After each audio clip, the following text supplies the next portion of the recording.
Now, almost 300 Rohingya refugees have arrived in Indonesia, with reports that they spent around 6 months at sea. We think they left Bangladesh in March, and here they are moments after arriving in Indonesia's Aceh province on Monday morning. There were 102 men, 181 women and 14 children. And this is the wooden boat they were aboard. It was spotted by fishermen who then helped them ashore.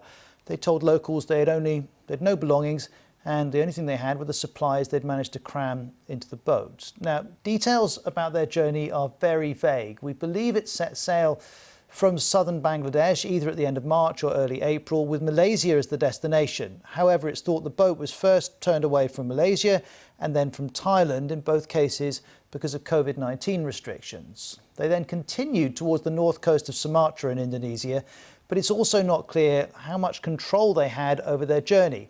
One NGO is claiming they were being held at sea by people traffickers. Let's hear from Resti Waroyunia from BBC Indonesian. From what we heard from this activism group is that these women were transferred at the sea by human traffickers because some of the people on the boat, the family didn't have enough money to pay for the cost of this vessel. So they were being held hostage at the sea by these traffickers. And we also heard that some of the women that were transferred and their destination was Malaysia. They were supposed to marry two Rohingya refugees who have already there in Malaysia in the first place.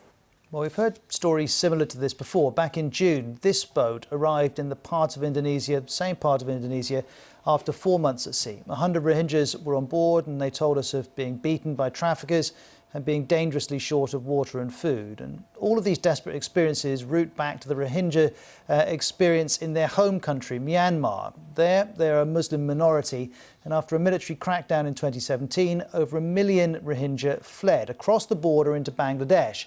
Several vast refugee camps were created. This one is in Cox's Bazar. It's the biggest refugee camp in the world, and the awful conditions have been exploited by traffickers who offer people a way out of Bangladesh. Well, let's speak to Banu Bhatnagar from the charity Save the Children. He spent time working in Cox's Bazar, and he's with us now. The claims that these people could have been trafficked, do they ring true for you? Well, yes. I mean, it's very hard to come by very hard evidence of trafficking, as you'd expect. Traffickers try to, hide their tracks. But we do know that there is anecdotal evidence, and we've certainly heard of traffickers exploiting the sea route. And we also know that the traffickers have been moving children, particularly into places like India. But these boat journeys, I'd just like to say, they are extremely dangerous. We have spoken to rescued refugees who speak of hell on earth, no food or water to drink for days on end, the risk of cyclones, and the cruelty of the traffickers on whom they pin their hopes for a better life. Now, this latest boatload of refugees found on a beach in Aceh is said to have been at sea for a staggering 6 months. Now, the reason behind this is countries in the region, like you said, namely Thailand and Malaysia, have a policy of pushing boats back out to sea after providing them with food and water. Now, refugees in distress at sea must be allowed to disembark. It isn't just required by international humanitarian and maritime law, it's also just the right thing to do. And Banu, lastly, you spent time in Cox's Bazar. Did you meet lots of people who were willing to take these kind of extraordinary risks just to get themselves out of these situations?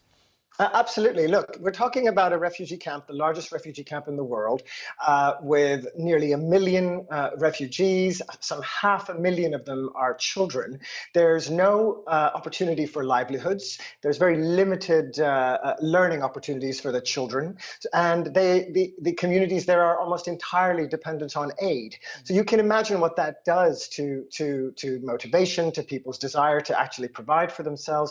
So we're talking about families driven to such levels of desperation that they're willing to potentially perish at sea just in search for a better life. It's absolutely vital. I'd just like to say that this isn't just a regional issue. That this is a global issue, and the international community and the Security Council really does need to step up and resolve this refugee crisis once and for all.